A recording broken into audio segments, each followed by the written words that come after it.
تو اس سورہ بقرہ شریف کے درس کے اندر ہماری 235 آیات بینات سورہ بقرہ شریف کی یہ کمپلیٹ ہو چکی تھیں، اور 236 آیت نمبر سے آج ہم درس کا آغاز کریں گے۔ 30 مجلسیں ہماری مکمل ہو چکی ہیں، یہ ہماری 31ویں مجلس ہے، اور سورہ بقرہ شریف کا یہ 31واں رکوع ہے، اور آج ربیع الاول شریف کی 2 تاریخ ہے 1444 ہجری، اور ستمبر 28 سن 2022، اور یہ جمعرات کا دن ہے۔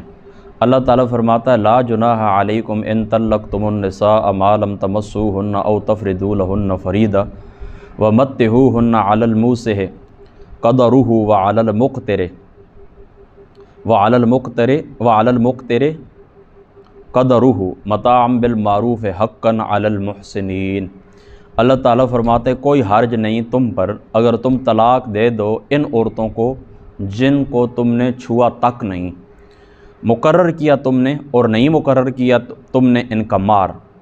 او تفردوا لہن فریضہ، لا جناح علیکم ان طلقتم النساء ما لم تمسوهن او تفردوا لہن فریضہ، نکاح تمہارا ان سے ہوئے لیکن تم نے ان کو ٹچ نہیں کیا، ان کو چھوا نہیں، اور نہیں ان کا تم نے مار مقرر کیا ہے۔ تو پھر کیا کرنا ہے تم میں؟ وَمَتِّعُوهُنَّ عَلَى الْمُوسِعِ قَدَرُهُ، پھر تم نے ان کو متع دینا ہے، یعنی ان کو خرچہ دینا ہے۔ ان کو کیا کرنا ہے؟ خرچہ دینا ہے۔ عَلَى الْمُوسِعِ قَدَرُهُ، جس کی وسعت ہے اس کی توفیق کے مطابق، وَعَلَى الْمُقْتِرِ قَدَرُهُ، اور جو تنگ دست ہے اس کی حیثیت کے مطابق۔ یعنی نکاح تمہارا ان کے ساتھ ہو چکا ہے لیکن رخصتی سے پہلے تم نے ان کو طلاق دے دی ہے، اور ان کا نکاح بھی اور ان کا جو مار تھا وہ بھی مقرر نہیں ہوا، تم نے ان کو ہاتھ تک نہیں لگایا، تو پھر تم نے ان کو کیا کرنا ہے؟ تم نے ان کو دینا ہے۔ کیا دینا ہے؟ خرچہ دینا ہے۔ اس کے اندر مختلف اقوال ہے کہ کتنا خرچہ دینا ہے، بعض نے کتنا لکھا ہے، لیکن اکثر جو محدثین اور مفسرین ہیں، اکثر مفسرین جو ہیں اس مقام کے اوپر متع سے مراد کپڑے لیتے ہیں، یعنی کپڑے آپ خواتین کو دے دیں، 3 کپڑے دے دیں، بعض نے کہا کہ 5 کپڑے دے دیں۔ بہرحال اپنی توفیق کے مطابق بس اتنی بات یاد رکھنا کہ جو نصف مار ہوتا ہے نا، اس نصف مار کے برابر نہ ہو، اور اس سے نیچے کوئی بھی جو کچھ آپ کی توفیق ہو آپ اس کو دے دیں۔ اور یہ جو تنگ دست ہوتے ہیں ان کی حیثیت کے مطابق ہوگا تحفہ، اور جو وسعت والے ہیں ان کی حیثیت کے مطابق، یعنی جن کو اللہ تعالیٰ نے وسیع رزق عطا فرمایا وہ اچھے انداز میں ذرا بہترین تحفہ دے دیں، قیمتی، اور جن کے پاس کمی ہے، یعنی تنگ دست آدمی مزدور کار ہے، دن کو مزدوری کرتا ہے، تو وہ کیا کرے؟ خیر اپنی توفیق کے مطابق دے دے۔ متاعا بالمعروف، یہ خرچہ مناسب طریقے کے اوپر ہونی چاہیے، اس کے اندر بدمعاشی بھی نہیں کرنی چاہیے، اور اس کے اندر اس انداز کے اندر بھی نہیں دینا چاہیے کہ اس طرح محسوس ہو کہ جس طرح آپ کسی کو خیرات دے رہے ہیں۔ یہ کیا ہے؟ حقاً علی المحسنین، محسنین کے اوپر، نیکوکار لوگوں کے اوپر یہ کیا ہے؟ واجب ہے۔ نیکوکار لوگوں کے اوپر یہ کیا ہے؟ واجب ہے۔ وَإِن طَلَّقْتُمُوهُنَّ مِن قَبْلِ أَن تَمَسُّوهُنَّ، اور اگر تم طلاق دو انہیں اس سے پہلے کہ تم انہیں ہاتھ لگاؤ، وَقَدْ فَرَضْتُمْ لَهُنَّ فَرِيضَةً، اور مقرر کر چکے تھے ان کے لیے مار، فَنِصْفُ مَا فَرَضْتُمْ إِلَّا أَن يَعْفُونَ أَوْ يَعْفُ الَّذِي بِيَدِهِ عُقْدَةُ النِّكَاحِ قَدْ فَرَضْتُمْ لَهُنَّ فَرِيضَةً، تم نے اس طرح کیا کہ ان کو طلاق دے دی اس سے پہلے کہ تم انہیں ہاتھ لگاؤ، ہاتھ نہیں لگایا لیکن وقت فرضتم لہن فریضۃ، لیکن تم نے اس طرح کیا کہ ان کا مار تم نے مقرر کر دیا تھا، تو پھر تم نے کیا کرنا ہے اس صورت کے اندر؟ فنصف ما فرضتم الا ان یعفون، نصف مار تم ادا کر دو، نصف مار کیا کرو؟ تم ادا کر دو، ہاں وہ معاف کر دے تو وہ الگ بات ہے۔ او یعفو الذی بیدہ عقدۃ النکاح، یا معاف کر دے وہ جس کے ہاتھ میں نکاح کی گر رہا ہے، وہ جس کے ہاتھ کے اندر نکاح کی گر رہا ہے۔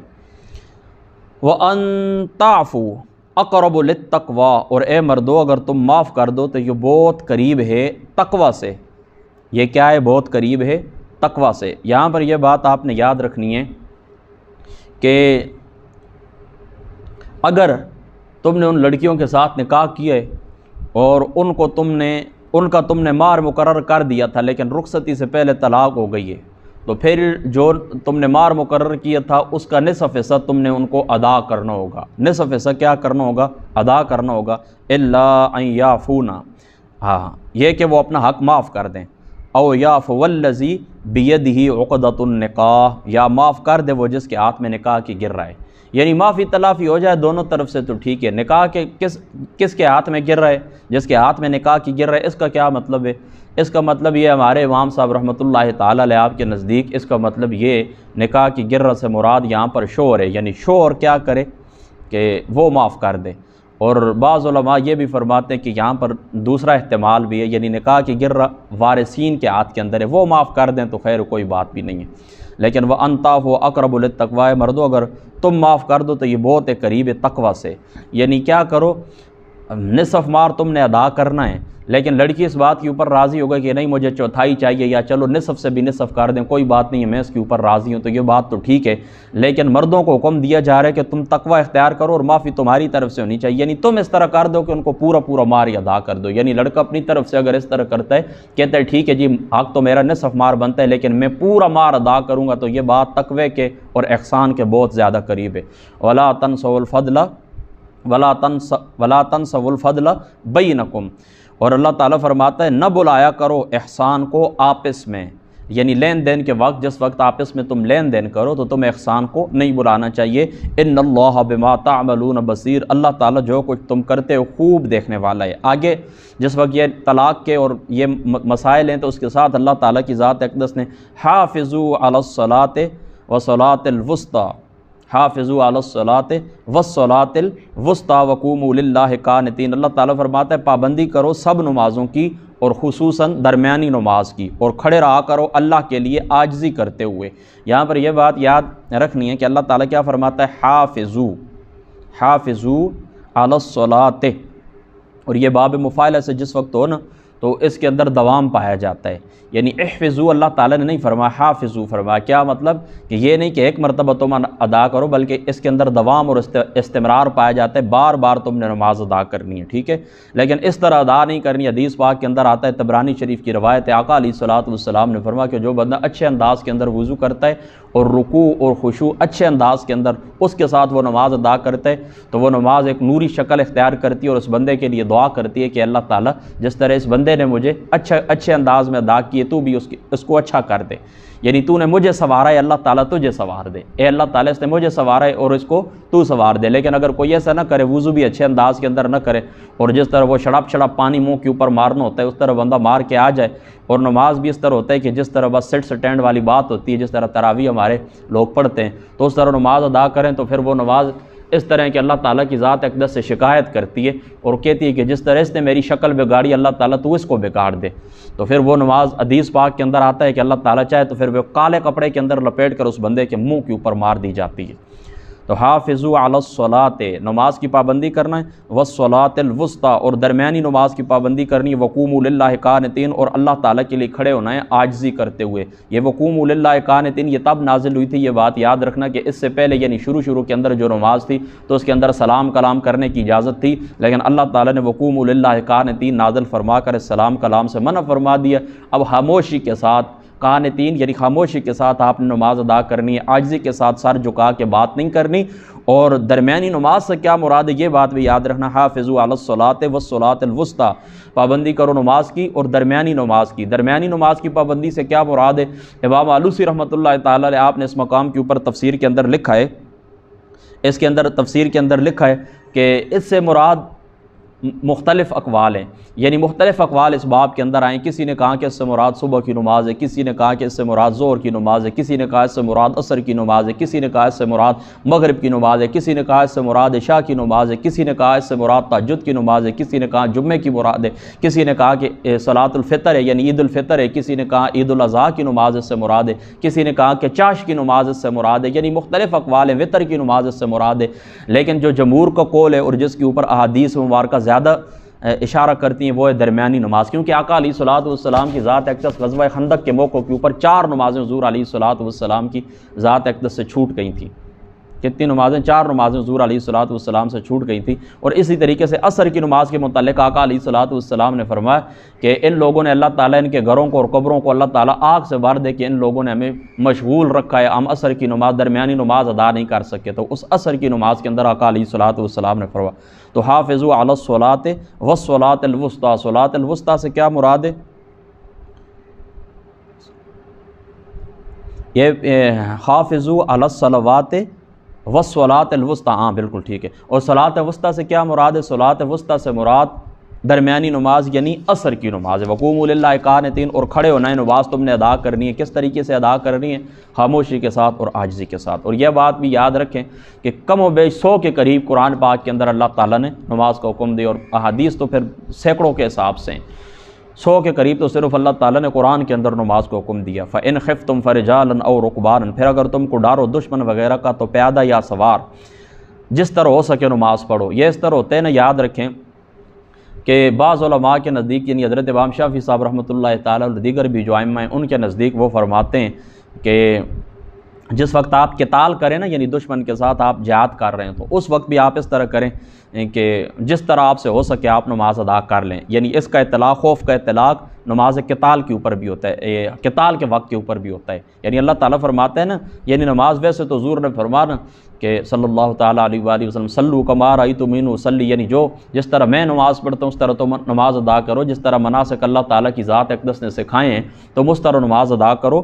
لیکن اگر اس طرح خوف کا وقت، خوف کی صورت ہو، تو خوف کے اندر امام شافعی صاحب رحمۃ اللہ تعالیٰ علیہ کے نزدیک قتال بھی آ جاتا ہے۔ دشمن سے تمہاری لڑائی ہے، دشمن کے تم مقابلے کے اندر ہو، تو وہاں پر بھی تم اس طرح کرو کہ سواری کے اندر ہیں یا آپ پیدل چل رہے ہیں تو آپ اشاروں کنایوں کے اندر نماز پڑھ لیں۔ لیکن حضرت امام اعظم ابو حنیفہ رضی اللہ تعالیٰ عنہ آپ کا مسلک یہ ہے کہ صلاۃ الخوف جو ہے وہ اس طرح ہے کہ خوف کے وقت کی الگ نماز ہے، اور جو قتال کے وقت ہے اس کی نماز الگ ہے۔ اس کا طریقہ حدیث پاک کے اندر آتا ہے کہ آقا علیہ الصلوۃ والسلام نے فرمایا، ایک جو دستہ ہوتا تھا وہ جنگ کے لیے ہوتا تھا، دوسرا دستہ ایک رکعت پڑھتا تھا، پھر یہ چلے جاتے تھے، وہ آ جاتے تھے، اور بقیہ اپنی تو یہ خوف کا صلاۃ یعنی جس وقت جہاد کے وقت ہوتا ہے نا معاملہ نا، تو اس وقت اس طرح آقا علیہ الصلوۃ والسلام نے نماز پڑھائی۔ وہ موطا امام مالک کی روایت تفصیلی میں نے آپ کو سنائی تھی ایک درس کے اندر، درس حدیث کے اندر۔ تو ہمارے امام صاحب فرماتے ہیں کہ نہیں، قتال کے وقت نماز نہیں ہوگی۔ غزوہ خندق کے اندر آقا علیہ الصلوۃ والسلام سے 4 نمازیں رہ گئی تھیں، میں آپ کو پیچھے روایت سنا، 4 نمازیں غزوہ خندق کے اندر رہ گئی تھیں۔ تو قتال کے وقت نماز آپ کے اوپر نہیں ہے۔ قتال کے وقت آپ اسی طرح کریں گے، وہ جو طریقہ وہ اگر ہو سکے تو ٹھیک ہے، ورنہ نماز کو مؤخر کر دیا جائے گا اور نماز کو قضا کیا جائے گا، ٹھیک ہے، یعنی بعد میں پڑھی جائے گی۔ تو یہ خوف سے مراد یہی ہے، دشمن کا خوف ہے، کسی درندے کا خوف ہے، جان کا خوف ہے، کوئی بندہ ہے، اسی طریقے سے کوئی سیلاب ہے، اسی طریقے سے بہت سارے معاملات ہیں جو خوف کے اندر آتے ہیں۔ اگر اس طرح کا معاملہ ہو تو پھر کیا کرنا چاہیے؟ پھر نماز اسی انداز کے اندر پڑھ لیں۔ کسی انداز کے اندر؟ یعنی آپ سواری کے اوپر ہیں یا آپ پیدل جا رہے ہیں تو اشاروں کنایوں کے اندر آپ نماز پڑھ لیں۔ اور بحری جہاز کا جو سفر ہوتا ہے یا ٹرین کا جو سفر ہوتا ہے یا جہاز کا جو سفر ہوتا ہے ہوائی جہاز کا، اس کے اندر بھی یہی حکم ہے۔ ظاہر سی بات ہے کہ کہیں پر ٹرین تو چلو رک جاتی ہے، اگر اوقات معلوم ہو، جو بندہ پڑھنا چاہے، اعلیٰ حضرت فاضل بریلوی رضی اللہ تعالیٰ عنہ آپ خصوصی طور پر ٹرین کے اوقات اور وہ سہولیات وغیرہ معلوم کر لیا کرتے تھے، اور جو ٹرین نماز کے لیے جو رکتی تھی وہاں پر نماز کا انتظام ہوتا تھا، اس کو زیادہ رقم ادا کر کے آپ وہ ٹکٹ لیا کرتے تھے۔ تو یہ جو بندہ تقوی اختیار کرے تو یہ تو الگ چیز ہے۔ بہرحال اگر ٹرین رکنے والی نہیں ہے تو پھر اسی طریقے سے یہ بھی خوف کے اندر ہی آتا ہے کہ بندہ چھلانگ لگا کر تو آپ نماز نہیں پڑھ سکتا، لہٰذا آپ اس طرح کریں کہ اسی طرح چلتی ہوئی ٹرین کے اندر، چلتے ہوئے جہاز کے اندر آپ نماز ادا کر لیں۔ لیکن اگر ٹرین کے وقت ہیں، ٹھیک ہے، ٹرین نے رکنا یا اعلان ہو جائے کہ ہاں جی 10 منٹ بعد فلاں مقام کے اوپر ہم رکیں گے، آپ کھانا کھا لیں، چائے پی لیں، جو کرنا ہے نماز، تو پھر اس طرح کرنا ہے کہ پھر اتر کر آپ نماز ادا کریں۔ ورنہ اس صورت کے اندر آپ اس قرآن پاک کی اس آیت کی روشنی کے اندر تو آپ اس طرح نماز ادا کر سکتے ہیں، یعنی سواری کے اوپر آپ نماز ادا کر سکتے ہیں۔ فَإِذَا أَمِنْتُمْ فَاذْكُرُوا اللَّهَ كَمَا عَلَّمَكُم مَّا لَمْ تَكُونُوا تَعْلَمُونَ، اور جب تمہیں امن حاصل ہو جائے تو یاد کرو اللہ تعالیٰ کو جس طرح اس نے سکھایا ہے تمہیں، جو تم نہیں جانتے تھے۔ یعنی نماز کے جو مناسک ہے نا، پھر امن حاصل ہو جائے، خوف چلا جائے، درندے کا خوف ہے، دشمن کا خوف ہے، یہ چلا گیا ہے، تو پھر سواری کے اوپر آپ نے نماز نہیں پڑھنی، پھر دائیں بائیں جہاں پر وہ نماز آپ نے نہیں پڑھنی، بلکہ تم نے کیا کرنا ہے؟ پھر تم نے اس طرح کرنا ہے، پھر تم نے جس طرح اللہ تعالیٰ کی ذات اقدس نے تمہیں سکھایا ہے پھر تم نے اسی طریقے سے نماز ادا کرنی ہے۔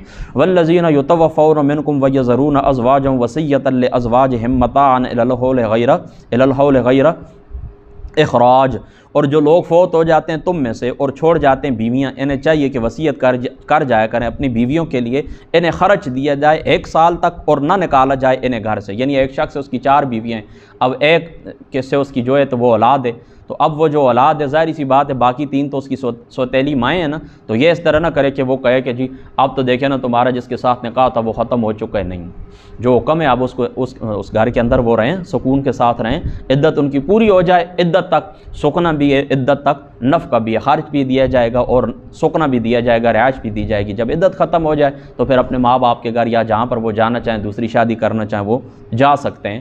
تو اس طرح وصیت کر جائیں کہ یہ بھی میری بیویاں ہیں تو آپ نے ان کو نہیں نکالنا ہے۔ لیکن یہ بات یاد رکھنی ہے کہ اس مقام کے اوپر خاص طور کے اوپر آپ نے یہ بات یاد رکھنی ہے کہ یہ آیت کریمہ منسوخ ہے۔ کس طرح منسوخ ہے کہ جو پیچھے آیت کریمہ گزر گئی ہے نا، تو پہلے اس طرح ہوتا تھا نا کہ جو بیوہ خواتین ہوتی تھیں تو وہ 1 سال تک سو کیا کرتی تھی، 1 سال تک گھر کے اندر رہا کرتی تھی، اور پھر ایک بڑی گندی سی رسم تھی، وہ باہر نکل کے وہ اشارہ کرتی تھی ایک، تو اس طرح پھر وہ آزاد ہو جایا کرتی تھی۔ لیکن اللہ تعالیٰ نے ابتدا کے اندر اس کو رکھا ہے، پھر بعد کے اندر یہ منسوخ ہو گیا۔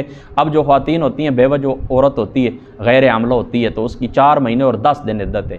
یعنی اب حاملہ ہے تو ظاہری سی بات ہے وضع حمل اس کی عدت ہے، بس ختم ہو جائے، جس وقت پیدا ہو جائے بچہ تو اس کی عدت ختم ہو جائے گی، تو ان کو گھروں سے نہیں نکالا جائے گا، یہ وصیت کر کے جائیں۔ فَإِنْ خَرَجْنَ فَلَا جُنَاحَ عَلَيْكُمْ فِي مَا فَعَلْنَ فِي أَنفُسِهِنَّ مِن مَّعْرُوفٍ، پھر اگر وہ خود چلی جائیں تو کوئی گناہ نہیں تم پر جو وہ کرے اپنے معاملے میں مناسب طور کے اوپر۔ یعنی کسی اچھی نیت کے ساتھ کسی اچھے کام کے لیے وہ اگر باہر جانا چاہیں تو جا سکتی ہیں، لیکن ویسے ان کو اجازت نہیں ہے کہ وہ اپنے گھر کے اندر ہی رہیں۔ یعنی یہ جو بیوہ خواتین ہوتی ہیں نا، بیوگی کی جو عدت ہوتی ہے، تو اس کے اندر ان کو اجازت ہوتی ہے کہ یہ دن کے وقت اپنی کوئی ضرورت پوری کرنے کے لیے اگر باہر جائیں تو یہ جا سکتی ہیں، ویسے جانا نہیں چاہیے۔ اگر وہ خود چلی جائیں، یعنی تم نے انہیں نہیں نکالا ہے، اور خود چلی جائیں اور کوئی ایسا کام نہ کریں کہ جو تمہاری عزت کو داغدار کرے، تو یہ جا سکتی ہیں، تم انہیں نہ روکو۔ واللہ عزیز حکیم، اور اللہ تعالیٰ زبردست ہے اور بڑا دانا ہے۔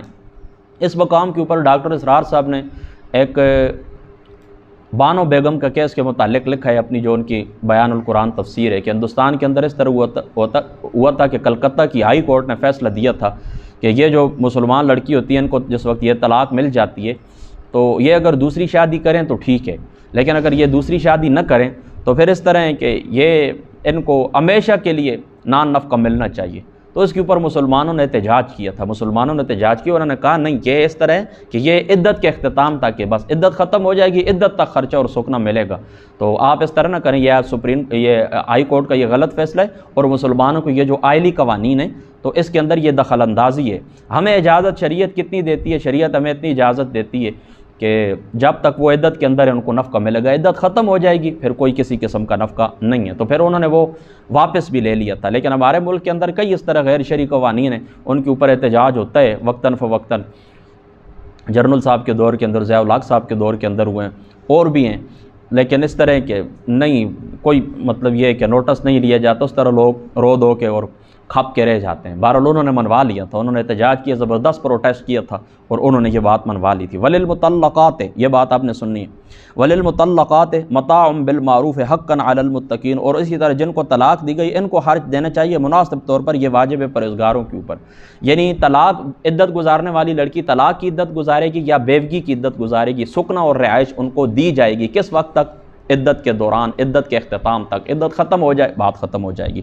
کذالک یبین اللہ لکم آیاتہ لعلکم تعقلون، اسی طرح کھول کر بیان فرماتا ہے اللہ تعالیٰ، اسی طرح کھول کر بیان فرماتا ہے اللہ تعالیٰ تمہارے لیے اپنے احکام کو۔ یہاں پر 242 یعنی 237 سے 236 سے 242 تک آیات بینات ہم نے تلاوت کی۔ 31 رکوع الحمدللہ تعالیٰ آج ہمارے مکمل ہو چکے ہیں۔ اللہ تعالیٰ کی ذات عمل کی توفیق عطا فرما۔ اللہم ارنا الحق حقا وارزقنا اتباعہ وارنا الباطل باطلا وارزقنا اجتنابہ۔ واخر دعوانا الحمد۔